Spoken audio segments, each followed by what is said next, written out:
오늘 아침 우리에게 주시는 하나님의 말씀을 봉독하겠습니다. 신약 성경 마태복음 9장 9절로 13절에 있는 말씀입니다. 신약 성경 13면입니다.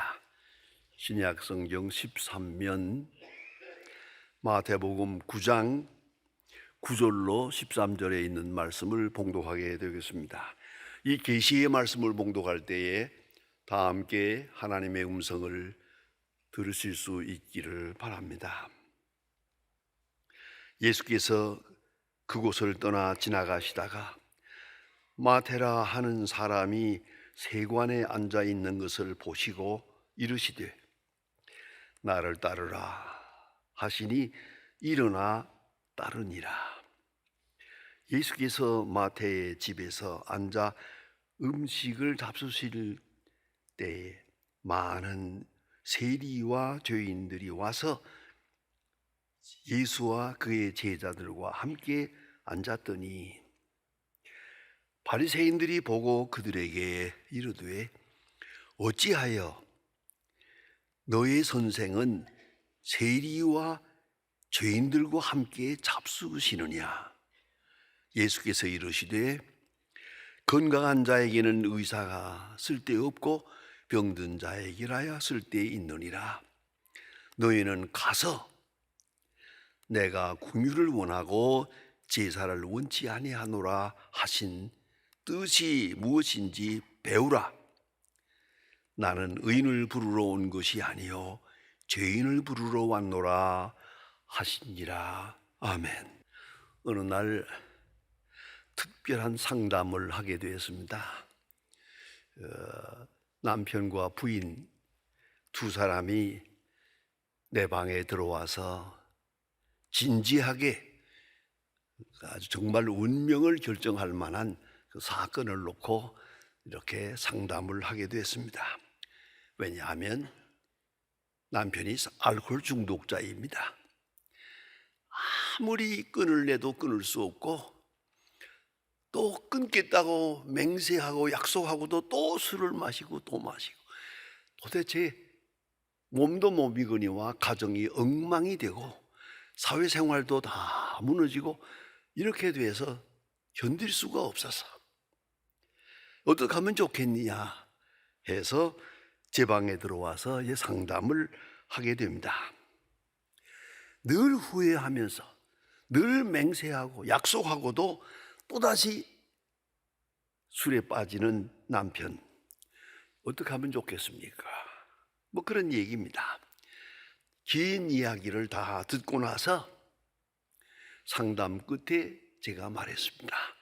그렇다면 내가 들은 대로는 더 이상 같이 살 수 없을 것 같은데 어떻게 하면 좋겠냐 하고 물었더니요, 그 부인의 말이 의외로 분명합니다. 내가 아니면 저 남자 누가 데리고 살겠습니까? 내가 아니면 저 사람은 죽습니다. 이 말을 듣고 남편이 진실로 눈물을 흘렸습니다. 그리고 술을 끊었습니다. 그리고 지금 소망교회 집사입니다. 여러분, 내가 아니면 누가 데리고 살겠습니까? 이 한마디에 그 오랫동안 고생하던 알코올 중독자가 치유되는 것을 보았습니다. 긍휼에 대한 응답입니다. 참 사랑에 대한 응답입니다. 진짜 사랑을 정말로 느끼면 성품도 사람도 인격도 변합니다. 이것이 하나님의 역사입니다. 종교개혁자 존 칼빈은 True Christian Life라고 하는 유명한 그의 저서 중에서 말합니다. 기독교인이 갖추어야 할 삶의 자세, 늘 말합니다. 세 가지를 말합니다. 하나는 근신입니다. 현세를 축복으로 받고 행동과 생각까지도 잠시도 하나님을 원망하든가 세상을 원망하지 말고 하나님의 은혜에 늘 감사하며 내 영혼의 순결, 내 영혼의 절제, 내 영혼이 순결하고 내 몸은 절제하고 그렇게 살아가야 한다. 이것을 근신이라고 말합니다. 두 번째는 의로움입니다. 하나님의 의를 받아들여서 내 생각보다 하나님의 뜻, 내 소원보다 하나님의 소원을 항상 앞세우면서 정의를 실현해 나가는 하나님의 사람이 되어야 한다. 세 번째는 경건함입니다. 항상 하나님 앞에 있는 것을 생각해야 합니다. 내가 하나님 앞에 있고 하나님의 능력 안에 있고 하나님의 지혜 안에 있고 하나님의 사랑 안에 내가 있다 하는 자아의식을 가지고 자신의 죄인된 모습에 그리고 자기의 한계, 이 부족함을 항상 느끼며 겸손한 마음으로, 아주 겸손한 마음으로 그렇게 자신에 대해서 충실하고 그런 눈으로 이웃을 보며 살아가야 한다. 이 세 가지를 종교개혁자 칼빈은 말합니다. 오늘 본문에서 봅니다. 예수님께서 길을 가시다가 세관에 앉아 있는 사람, 세관에서 지금 세금 받고 있습니다. 세금 받고 있는 현장입니다. 세관 현장에서 세리 마태를 부르십니다. 이거는 아무리 생각해도 쉽게 이해되지 않습니다. 마태가 예수님을 부른 게 아닙니다. 예수님 앞에 나온 것도 아닙니다. 현장에서 세금 받고 있는 지금 현실 생활에 지금 깊이 빠져 있는 이 세리 마태를 부르십니다. 나를 따르라. 참 놀라운 장면입니다. 아주 신비로운 장면입니다.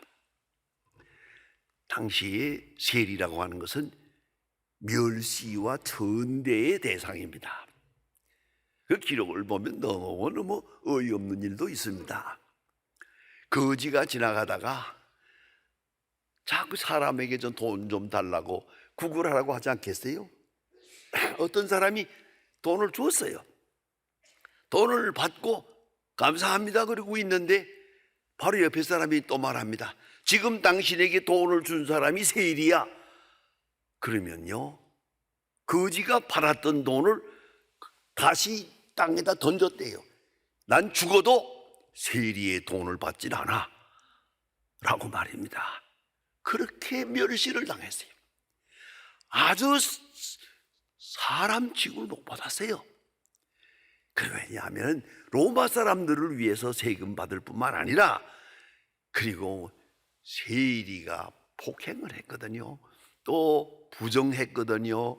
많은 그 로마의 권리를 등에 업고 많은 죄를 범했기 때문에 많은 사람들이 그를 죄인의 대명사래요.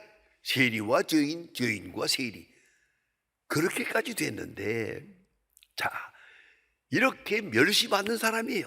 모든 사람 중에 가장 천대받고 멸시받고 정죄당하고 있는 그 세리 현장에서 부르십니다. 또 한번 생각하면 이 세리라도 회개하고 예수님께 나와서 내가 부정한 죄를 많이 지었습니다, 내가 하나님 앞에 회개합니다, 삭개오처럼 회개하고 나왔다면 뭐 부르신다고 해도 좀 이해가 됩니다만은 아니요. 마태가 예수님을 부른 게 아니요, 예수님께 나온 것도 아니요. 그런데 예수님께서 마태를 딱 보시고 세관에 앉아 있는 사람을 보시고 날 따르라.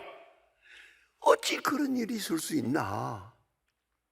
예수님의 제자 이거 부르신다는 것 아주 마구제비로 부르는 거 아니야? 아니 무슨 면접 시험을 본 것도 아니고 사람을 이리저리 알아볼 만, 아니 12제자밖에 안 되는데 이 소중한 제자를 부르시는데 이렇게 부르시는 거예요? 놀랍습니다. 아무리 생각해도 이건 굉장한 사건입니다. 왜요? 중심을 보시고, 요새 말로 한번 한다면 관심법을 아셨는지 그 마태를 딱 보고, 아마 여러 번 보셨을 거예요. 얼굴을 보고 그 중심을 보시고 부르신 거예요. 놀랍지 않습니까? 사무엘상 16장 7절에 보면 사무엘이 이새의 집에 가서 이렇게 앞으로 왕이 될 사람을 불러 기름을 붓게 됩니다. 그 아들들이 여럿이 있습니다만은, 아니 막내 아들 저 들에서 양을 치고 있는 사람을 불러들였어. 사무엘이 딱 보는 순간에 하나님은 말씀하십니다. 사람은 외모를 보지만 나는 중심을 보느니라. 중심을 보시고, 여러 가지 의미가 있는 거예요. 중심을 보시고 다윗을 불러 유대나라 왕을 삼게 고 기름을 붓게 됩니다. 오늘 본문에도 깊이 생각합니다. 예수님이 이 세관에 들락날락 지나다니면서 마태를 보았을 거예요. 눈빛을 보았을 거예요. 저 사람은 저 세관에 앉아서 가진 멸시를 당하면서 세리로 일하고 있지만은 그 중심은 메사야닉 엑스펙테이션, 메시아 대망 사상, 메시아 대망 사상의 믿음이 확실한 사람이다 라고 예수님이 보신 것 같아요. 그래서 아무 말도 없는 마태를 향해서 나를 따르라. 또 즉각적으로 따르기도 합니다. 그리고 자기 집에서 환영잔치를 합니다. 아, 그렇지 않겠어요? 이게 어떤 귀한 은총입니까? 자기 집에서 잔치를 하면 온 손님이 누구겠습니까? 전부 세리죠. 세리들이 지금 이 집에 모여들어서 세리의 퍼레이드, 잔치를 하고 있는 거예요. 지금 여기에 바리새이 교인과 서기관들이 앉았다가 가만히 있겠습니까? 어째서 예수님은 말이야 메시아로 오셨다는 분이 세리와 죄인들 동격시합니다. 세리와 죄인들과 함께 음식을 잡수를. 여러분, 이 음식을 함께 먹는다는 것은 참 중요합니다. 말이 필요가 없어요. 같이 앉아서 먹는다는 것, 그 자체가 마음을 연 것이고 환영이요, 축복입니다. 그래서 함께 잡수셨다. 뭐 긴 설교가 있었다는 말도 아니고 긴 세리문답이 있었다는 것도 없어요. 신앙 토론도 없어요. 예수님께서는 세리들과 함께 식사하셨어요. 여러분, 함께 식사한다는 게 얼마나 중요한 의미가 있는지 모릅니다. 그러니까 바리새이 교인들이 가만히 있겠습니까? 당연하죠. 어떻게 돼서 메시아로 오신 분이 죄인과 세리와 함께 음식을 먹느냐? 있을 수 없는 일 아니냐라고 비판을 하게 됩니다. 그때 예수님 하신 말씀입니다. 가서 긍휼을 배우라. 가서 긍휼을 배우라. 여기에 두 가지 숨겨진 의미가 있습니다. 가서, 이게 뭡니까? 현장에서, 수도원에서 아닙니다. 현장에서, 생활 현장에서 궁유를 배우라. 또 배우라는 말은 시간을 요합니다. 반복되는 경험 속에서, 많은 명상과 지식 반성 속에서 배워나가는 겁니다. 하루아침에 되는 일이 아닙니다. 배운다는 말은 시간이 필요합니다. 여기에 궁율이라는 말이 나오는데, 궁율은 라함입니다. 히브리 말로 라함이라는 말은 헬라어로서는 엘레오스입니다. 그 수도원에 있는 기도문들을 읽어보면 기도문에 주로 나오는, 제일 많이 나오는 문장이 이겁니다. 엘레오메, 엘레오메, 엘레오메, 엘레오메, 엘레오메. 계속 같은 말을 합니다. 불쌍히 여기소서, 나를 궁휼히 여기소서. 엘레오메, 엘레오스가, 이것이 중요합니다. 궁휼히 여기소서. 이 말 외에 다른 기도가 필요가 없습니다. 기도의 주제입니다. 하나님이여 불쌍히 여기소서. 그겁니다. 라함. 그 라함이라는 말을 히브리 말로 살펴보면 라함임이라는 말이 있는데, 그 말은 여인의 자궁을 의미합니다. 여기서 생명이 태어납니다. 그래서 어머니의 품에서 자라게 됩니다. 그런 거로 이 라함이라고 하는 말의, 이 궁유라는 말의 깊은 의미는 창조적인 사랑입니다. 조건적 사랑이 아닙니다. 창조적 사랑, 감상이 아닙니다. 능력의 사랑입니다. 그 속에서 능력, 생명이 태어납니다. 그런 능력이 있는 그러한 사랑, 주도적인 사랑입니다. 또한 가장 교육적인 사랑입니다. 또 희생적인 사랑입니다. 그 생명을 키우기 위하여 어머니는 인내합니다. 많은 희생합니다. 많은 수고합니다. 그리고 하나의 생명이 태어납니다. 그 사랑, 라함, 궁휼입니다. 그걸 배우라.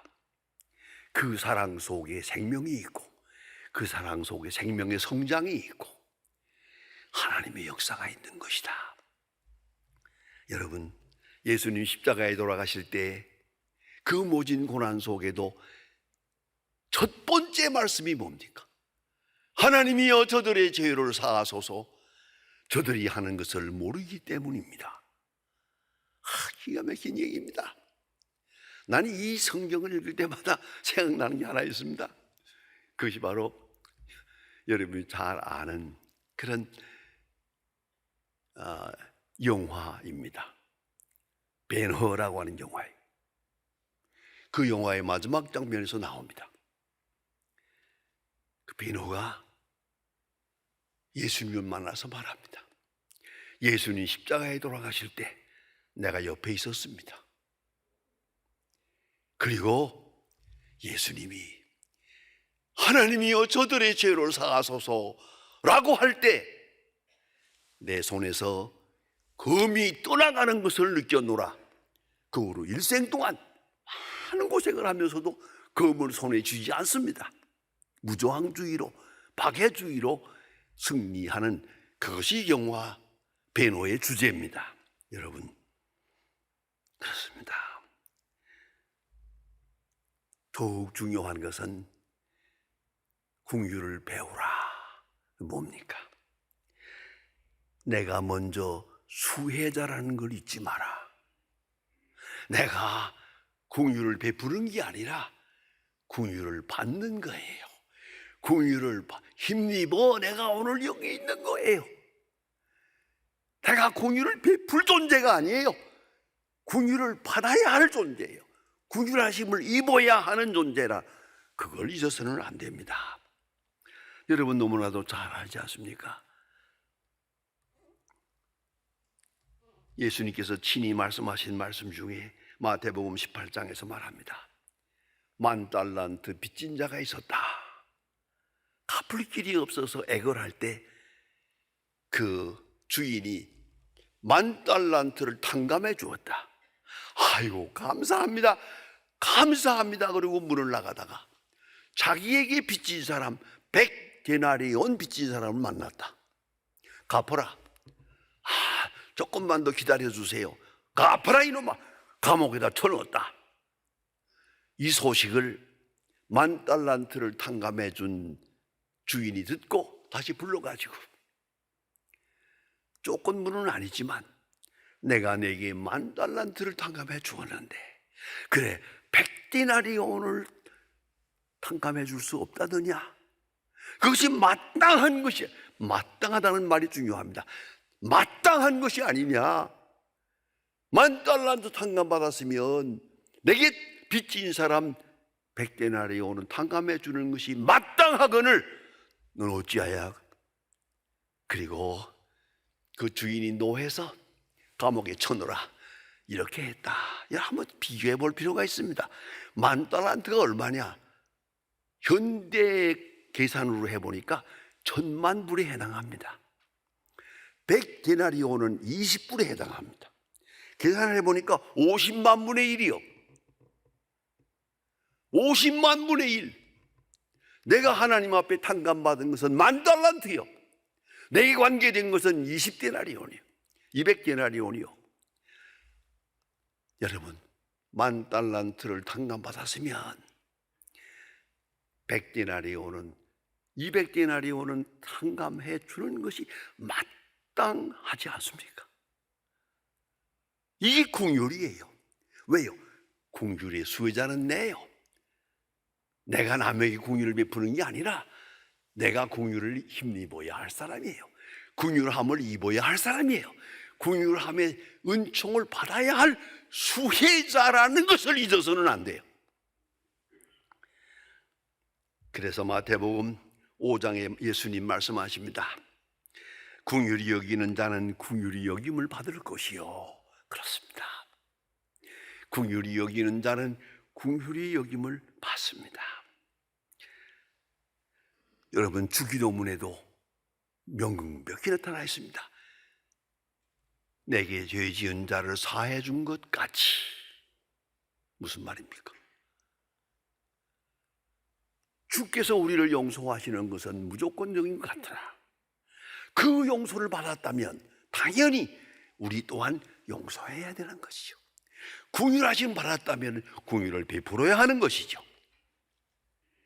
이어서는 안 됩니다. 톨스토이의 유명한 얘기가 있습니다. 이러합니다. 그가 어느 날 목욕탕에서 깨끗이 목욕을 하고 그리고 집으로 돌아가는데 손에는 한 푼의 돈도 없었습니다. 마침 길에서 만나서 문둥병 환자가 거지인데 나 좀 도와주세요. 그러니까 내가 돈이 없는데 아이 그러지 말고 도와주세요. 돈 진짜 없어. 그리고 문둥병 환자의 손을 딱 잡으면서 형제여 미안하오. 제가 지금 도와줄 돈이 없어. 했더니 문둥병 환자가 빙그레 웃으면서 돈 안 받아도 됩니다. 당신이 나를 형제라고 불러주었습니다. 그리고 감격해 돌아갔다는 그 일화가 있습니다. 여러분 이걸 잊지 말아야 합니다. 가서 현장에서 생활 현장에서 긍휼을 배우라. 생각하라. 긍휼을 경험하라. 긍휼을 실천하라. 긍휼의 감격을 찬양하라. 늘 생각해야 됩니다. 내가 먼저 긍휼의 수혜자라는 것을 잊지 말아야 합니다. 긍휼은 중심을 보는 것입니다. 사건을 보는 게 아닙니다. 현장이 아닙니다. 중심을 보고 사랑하는 겁니다. 그리고 용서하는 겁니다. 십자가를 보고 미래를 보고 이 생명의 영원한 미래를 바라보고 그리고 사랑하는 것입니다. 긍휼의 마음으로 사랑하고 긍휼의 마음으로 감사하고 내가 먼저 작은 일에 큰 일인지 순간순간 긍휼을 배워가는, 긍휼을 느끼고 감격하고 긍휼을 실천하고, 그리고 그 은혜 안에 하나님을 찬양하는, 그것이 그리스도인의 모습입니다. 너는 가서 긍휼을 배우라. 이 프로그램은 여러분의 미디어 선교 후원으로 제작되었습니다. 선교는 사명, 후원은 동역. 당신도 복음을 전할 수 있습니다. 선교 후원 02-6333-1003번